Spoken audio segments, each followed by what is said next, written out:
వంట ఎంత ముఖ్యమో కిచెన్ క్లీనింగ్ కూడా అంతే ముఖ్యం. Welcome to another vlog. Kitchen చిన్నదైనా పెద్దదైనా ప్రతిరోజు సులభంగా శుభ్రంగా ఎలా ఉంచుకోవాలో చూడండి.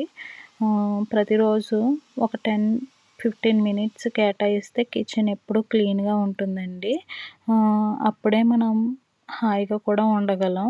మన బ్రెయిన్ కూడా హాయిగా ఉంటుంది. చూడడానికి కూడా నీట్గా ఉంటుంది. మనకి ప్రశాంతంగా కూడా ఉంటుంది. ఆ వంటిల్లుతోనే మన ఆరోగ్యం కూడా ఆధారపడి ఉంటుంది కదండి. మరి దీన్ని క్లీన్గా ఉంచాలి అంటే మనకు ఓసిడి ఉంటేనే నీట్గా పెట్టుకోగలం, లేకపోతే అసలు చేయలేం కదండి. దీన్ని మనం ఒక అలవాటుగా చేసుకోవాలి కిచెన్ క్లీనింగ్ అనేది.